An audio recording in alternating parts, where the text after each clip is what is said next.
Say, take one. Say, take one. Take one. Okay. Grandpa and Liana.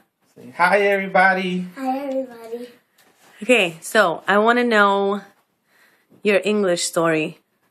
I no speak English. Seriously. Come on. You didn't speak English before. No. Okay. Okay, I'm going to get serious for a second. Okay. Well, we don't even know. All right, so, although I was born in New York, I know. wait a minute. Stop. I was born in New York. I was raised in a non-English speaking family. My mother and father didn't speak English, Uh-huh. and I didn't interact with anyone who spoke English Right. until I was told that I was going to school with the other kids. Yeah. So I'm excited. You know, I'm going to school. Wow, new experience. Get to school. It's like walking into a foreign world. Everyone was speaking to me. I didn't understand what they were saying. Right. There were adults talking to me, obviously trying to get me to do things, and I didn't understand what they were saying. Yeah, it wasn't a good feeling. You know, you Right. felt like alone in this new place. Uh-huh. And that's basically my introduction to English. English. Okay. Yes. And then you started to... I didn't like the way that felt. So there was Fernando was my first friend in school. He spoke both English and Spanish. And we got along, and he helped me learn the language. And I'm forever grateful. Okay, but then while we were growing up, you were always perfecting our English and didn't speak to us in Spanish. So what's your reasoning for that? Because I realized that, you know, living in New York, and English was the primary language that you needed to learn. And after I learned the language, I grew up in ghetto areas, and English wasn't that important. You know, we had our own street language. And I didn't realize that there was a more important way.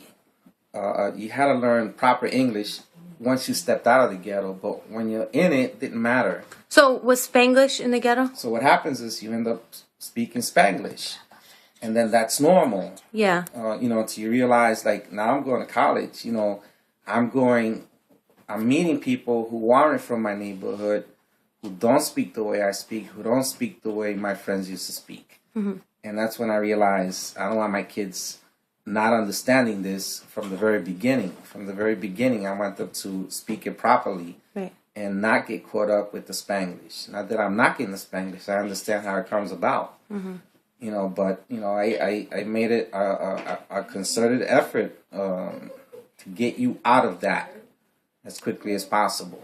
Yeah.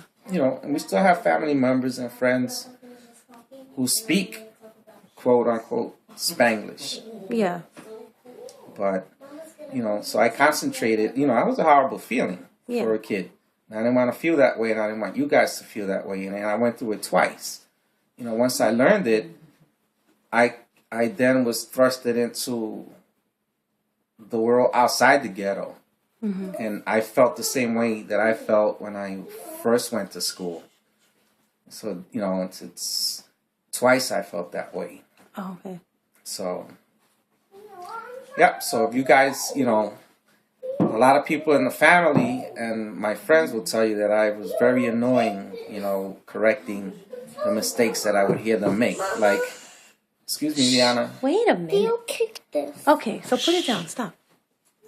Well, like my pet peeves, you know, like saying both.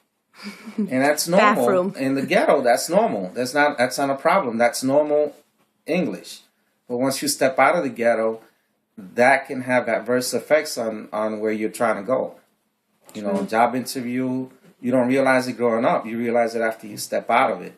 So I was pretty hard on you guys, you know, to not speak that way.